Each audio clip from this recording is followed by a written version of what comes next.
Hello, you guys. Good morning. I just wanted to talk to you today about certain things that crossed my mind real quick. I always try to keep it short, but the topic I want to talk to you about is, certain situations to help you heal when you think your spouse or mate is involved in your targeting. As well as I wanted to tell you some things that I find being a targeted is not so bad. Okay, you probably like, how is that possible? Well, the things that I wanted to express myself about was in regards, let's start with the listening to your conversation or listening to your conversation via your home or via your cell phone, and next thing you know somebody else is talking about it, or you see that conversation taking place in action. Like, for example, you can say, you know what, oh God, I gotta go to the store and get some Velveeta cheese. Next thing you know, you see a stack of Velveeta cheese right at the entrance door to let you know, like, this is what you want, haha. To me, thank you, because now I gotta walk around the whole store looking for it. Because they done did that to me a couple of times. Like, I can be like, oh, you guys, you want to eat hamburgers tomorrow? We gotta get some barbecue sauce. Next thing you know, you see the stack of barbecue sauce. You see the lettuce, the bread all up, stacked up. Thank you. To me, that doesn't bother me. So I don't know why a lot of Target individuals get bothered by that. I just want you guys to know, like, to me, sometimes that's just helping, because you don't got to go the extra mile to go get your stuff. Get your stuff and get out. The faster you can get away from these perps. And then the next thing is like, me and my friend was on the phone, conversing, talking about different programs within her community. And she was like, did you know the Edison comes to your home and help you save energy by fixing stuff for free? And I'm like, what? How do they do that? I didn't know about that. Guess what? Within 24 hours, the same Edison people came and put a brochure on my door. Thank you, because we was trying to figure out how to get the information within my area, but you just dropped it off. So stuff like that's what I'm trying to explain to you guys. What, laugh it off. And I know it's creepy, but to me it's like, thank you, because I was looking for this information and you brought it, delivered it to my door. So, and then there's another thing that I want to tell you. Like, my son is in elementary school, and I complained about certain things. I was like, for instance, I complained about, why are adults allowed to walk around campus? And I'm not complaining to these people. I'm complaining on the phone to my friends and my aunties. I'm like, I just don't understand why they allow adults to walk around campus unsupervised, because I seen this man that was talking to my son, and I was uncomfortable with it. And I told, and I'm like, wow, and I told the office that, right? I said, there's a man on campus and the bell rang already. I don't know who he's waiting for, but he's talking to my son. Can y'all check it out? They was like, oh, that's okay. There's probably a parent. They didn't want to check it out. So I didn't leave it further. I just told my son, I'm going to just have to walk you class, because I don't know what's going on. Okay? Next thing you know, I'm on my, so next thing you know, before I downloaded, I thought to myself, like, here's an idea. Like, why parents just can't drop their kids off at the gate, and, and the staff members, which is the new nades, or, you can call them security guards, make sure the kids get to class. That's more safer. You don't have to worry, because the way the gates are made, kids is only one way in, one way out. So it's not like parents should be stressing, like, my kid might not walk to the, they let you teach your kids what classroom they in for the first whole week. Kids are smart. You can't underestimate a child in thinking that they don't know right from wrong. A lot of kids at the age of 5 can comprehend very well nowadays. It's just amazing.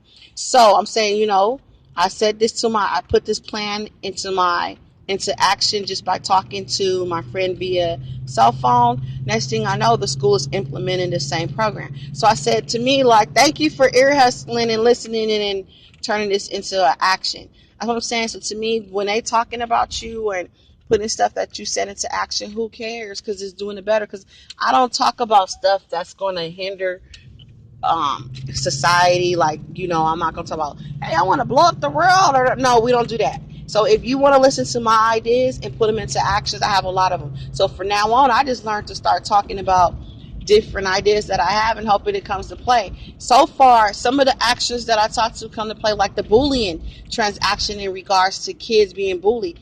Y'all, I'm telling you, something's about to unfold in regards to that bullying situation, because I've been talking about it and talking about it and talking about it and talking about it, because I told you, like, my kid was assaulted, which I feel is a process of him being a targeted individual's child. He was targeted at school to the point where somebody um, punched him in his face. He fell and hit the lockers, blacked out, nose busted to the point where he had to get surgery. Okay, so my thing on staying on top of the head with them with that is that that's an assault, that's bullying, and it was a hate crime because the person stated they disliked them because of how my son looked. You know, I don't want to go into details about that, but that's gonna unfold. I promise you. I won't. I'm gonna lose sleep trying to make that unfold. No bullying, no bullying, no bullying. Because my son is a special needs child, so and he doesn't even speak well enough to bully somebody. So, anyways, long story short. Next, talking about the spouse situation. Within the spouse situation, let me tell you how I was able to have my spouse participate in getting them better understanding that is not me. First of all, I tried the tactic of telling him, like, man, something's going on. I feel somebody's following me. He's like, you crazy. You're paranoid. You just don't like people. Okay? I said, no, research this stuff I came across called gang stalking. He wouldn't research it. Okay? And then I was like, well, you know what? I'm gonna just send him the links. I sent him the links to it, and to my knowledge, I don't know if he researched it because he never came to me at that time. At that time, keyword. And then finally, stuff started happening around the home, and I start buying surveillance cameras. And he's like, why are you buying all these cameras? You wasting money. Those cameras cost. I was like, no, because I feel like somebody's breaking into our home because look at these holes in the wall. Long story short. So how I got him to participate was I start bringing stuff to his attention slowly, not demanding him to look into it. I'd be like, I know I'm probably tripping, but it look like that car's following us, you know, like da da da. And then sure enough, he'd be like, yeah, I was looking at that. I said, okay, then I just what I did. I said, what you got yourself into? He's like, what? I said, what you got yourself into? You got people following us? Are you doing something? And he's like, no, no, no, no, no. What are you talking about? I said, well, I never had these problems and this and this and this. So it has to be you. So what do you got yourself into? You need to be honest. So when you start pointing a finger at somebody else, they want to get involved and figure out what's going on. So I'm not saying if you really think it's you, you don't know. If it's your spouse, I told him it was him. And once I told him that I felt it was him being the one causing this drama within our lives, guess what?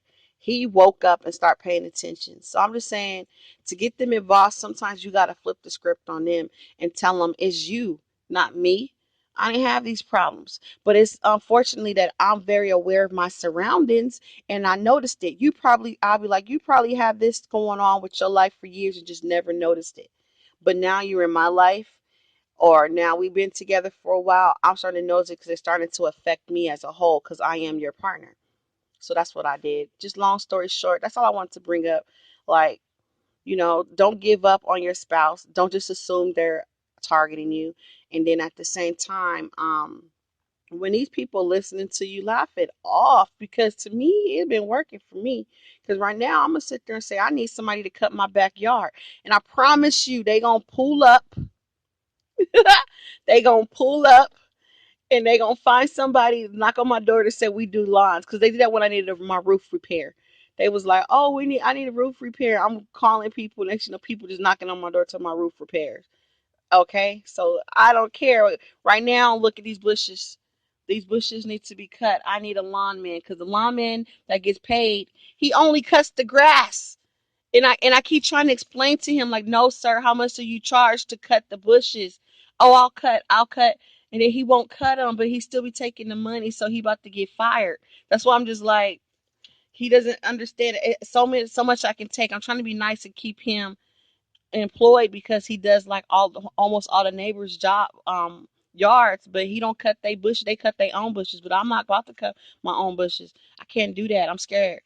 I'm scared of cutting myself when I try to use that little blade, the chainsaw. I think that's what it's called. Excuse me. I'm not a lawn and garden type of person. But anyways, have a good day, y'all.